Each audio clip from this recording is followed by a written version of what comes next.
So we have one more question before we bring in our friend Tony Karon, which is there's the question of the spectators. So this is a lot of this football, as we're describing it here, is very much kind of what in South Africa people would have called white football, right?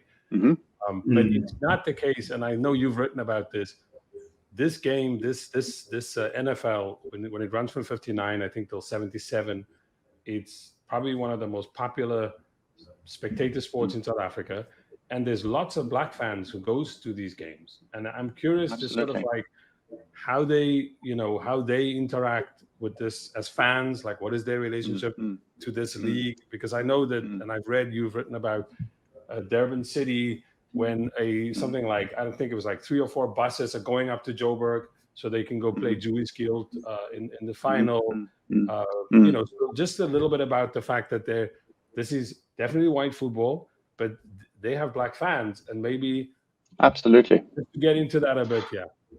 Yeah, well, Kaiser Motaung, I interviewed Kaiser Motaung, who, of course, is the founder of Kaiser Chiefs.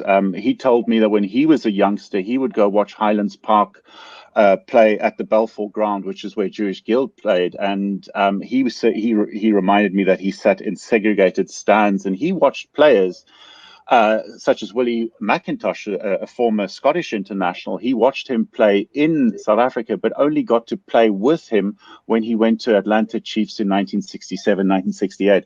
So yes, you had a number of black fans attending white-only matches, is sitting in segregated stands. Durban also very, very interesting. Durban City, for example, Durban United had literally thousands of spectators. Some of the cup final data we have is that you'd have train loads of black South Africans going up to the final at the Rand Stadium.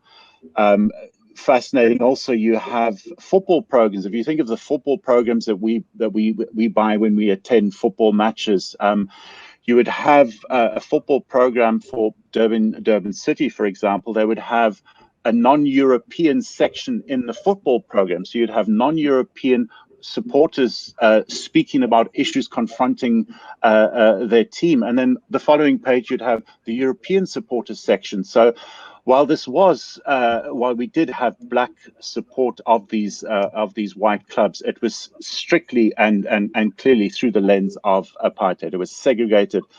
These black supporters could never play for any of these clubs. They only played in the late 1970s, but during the height of the NFL in the 1960s, it was really apartheid in place. And I just want to ask a quick question, because I think people might be wondering, there is definitely during this period, there was a very vibrant black professional league. I think from Absolutely. the late 60s till the early 70s, that was sort of running at the same time as this professional league. Can you just say a little bit about that? And just as a last point, what happens to the NFL when the NFL fell 47? They go to play with some of the black teams in a league. The South African Soccer League is the equivalent of the National Football League, established in 1961, and they're very important in Johannesburg. And the National Football League is instrumental in closing them down because the National Football League is trying to control professional football across South Africa. So you have a vibrant football league, a black professional football league. You also have, in the 1970s, you have the Federation professional league emerging, which has a real SACOS-aligned anti-apartheid stance, which is very, very important. But 1977, when the National Football League, as we know it, folds, many of the sides join the National Professional Soccer League, which essentially is the black professional football league, still racial, but black essentially. And some of the clubs, such as Durban City, for example, join the Federation Professional League. This, of course, all merges in 1986 into the National Soccer League, as we know, through people such as Abdul Bamji. So white football, when it's expelled from FIFA in 1976, has to look to black football to really save it in many ways. And I think that's exactly what it did. Yeah, you mentioned Abdul Bamji. We cannot get into the Abdul Bamji, Cyril Kobus, Irvin Khoza, Kaiser Motaung Super League idea of the late like the NSL is their Super League when they break away from the MPSL, and then, as I always remind people, they make SAFA. They are the SAFA of the day. But in any case, Stick around, Chris. We want to welcome back a previous guest on Africa's a Country Talk, which is Tony Karon. He teaches the politics of global soccer at the New School in New York, and he's an editorial lead on AJ Plus. And I wanted to just ask Tony, before we talk about that other big subject, which is all of us talk about the European Super League. Tony, what you and I always talk about this, and you told me that you have memories of growing up in Cape Town and remembering this league, and I think you may have gone to games. Yeah, when I was very young, I had these older stepbrothers. They were like 6 years older than me, who were very into the game. They used to have the albums of the soccer cards, like the Panini cards, but like these, it was like a 20-team league full of like, Vic Lovell, the Cape Town City keeper. I just remember these cards and the names of the teams, like Arcadia Shepherds and Power Lines and Hibs-Sonia. I don't know what that even meant. Obviously Corinthians, and so it was like this whole world of like, and then sometimes we would go to Hartleyvale to Greenpoint Stadium, Hellenic, on a Friday night. Although we were Cape Town City supporters, supposedly, I didn't really know why or what that meant. And then the game was kind of around us. I mean, actually, it was funny because you mentioned Kevin Keegan, and that by then I was like already a dedicated Red. I embraced Liverpool 1974, listening on BBC World Service to the FA Cup final, Liverpool-Newcastle, and that was Keegan's game. And I'm like, okay, all my friends were Leeds United supporters.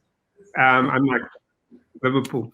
Anyway, I mean, that's just bizarre because we're not even seeing that. And then I know what Sean wants me to talk about. So like, we don't see these games, right? We listen to them on the radio, except in Cape Town, there is a brothel in the center of Cape Town called the White House Hotel. And this there's a metaphor in there. There's a metaphor in there, but let's exactly. Yeah. And the guy who owns this figures out that there's a huge market among us politically unreliables, right? Like when I'm at school, they won't even let us play soccer. That's the game of like the politically unreliable white people. Like it's Jews, Portuguese, Greeks, Italians, like German, Dutch, whatever. We can't count on you, and we can't count on you when things go down. Like you're not really rooted in the folk, right? They play rugby, and I mean we were told rugby is the regime's game, and you want to play soccer, do it on the playground, but we're not going to let you play formally. But of course, all of us, like from those various immigrant strands in particular, we could get on a bus and go to town. I was at Milnerton. I grew up in Milnerton. We get on a bus and you go to the White House Hotel and you pay your R2, and there, like the owner of this brothel has figured out this revenue stream. He gets tapes, VHS tapes of Match of the Day and Big Match flown in every Sunday night into South Africa. So for the next week, you can watch the previous weekend's English games. And that's when we start to see, like, where you can actually see games. And of course, you see the sex workers coming by with their clients, and that's like another education. But yeah, I mean, so in that, I mean, I have this quick question, because I know we want to talk about the Super League just at the end here, to just kind of, because I want to get both of your views on what this means and what it's all about. But I want to ask quickly, is it the fact that in South Africa there is this silence about that football, and there's always, like, when you go into South African football, it all looks so confusing? That might explain why, for example, now in Britain, when it came out that Roy Hodgson played there, when people sort of hear that, oh, Kevin Keegan played there, Jack Charlton went there till 79 and so on. Do you think it's the fact that within South Africa, nobody talks about that league and that time, and all this kind of, it all just became like one big soup of, we don't know what went on there. It might also explain why there's this kind of silences about that history between England and South Africa when it comes to football. That's a question for Chris. Well, he's the scholar. I interviewed Peter Hain a few years ago. Peter Hain, of course, Lord Hain, who was crucial in the 1970s, stop the 70s tour to Britain. He lived actually 2 streets away from where I lived. He's 20 years older than me. So he went to the same primary school as me, went to the same high school, played for the same football club, Arcadia Shepherds. And I posed this question to him. I said, why didn't you focus on any of the footballers or football tours to South Africa? And he said to me, they just didn't know. So in other words, the focus, which we can take either way, the focus of the anti-apartheid struggle in Britain when it came to sport was definitely in relation to cricket and rugby tours. I think we've also got to remember that ask any white South African what their thoughts are about apartheid. Nobody supported apartheid. Of course they didn't. That's their immediate response. So people don't want to talk about this history because we're all complicit and we're all implicated in very intimate ways. I want to throw one extra thought in there, and it's a little bit extraneous, but I think that, and I mean, I totally agree. There were very confusing pictures. Someday I want Chris to explain to me what Jairzinho was doing in South Africa in 1972, because I vaguely remember that, but I can't context Roberto Rivellino.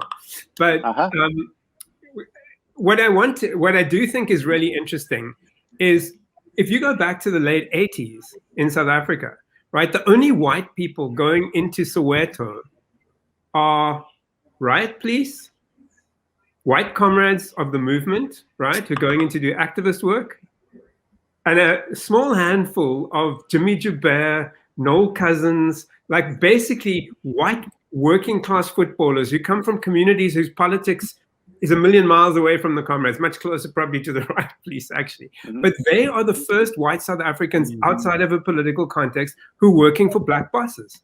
Like, to me, that's really profound. That's like accepting a South Africa that's very different from one in which they are the power and the privilege. Just a thought. Yeah.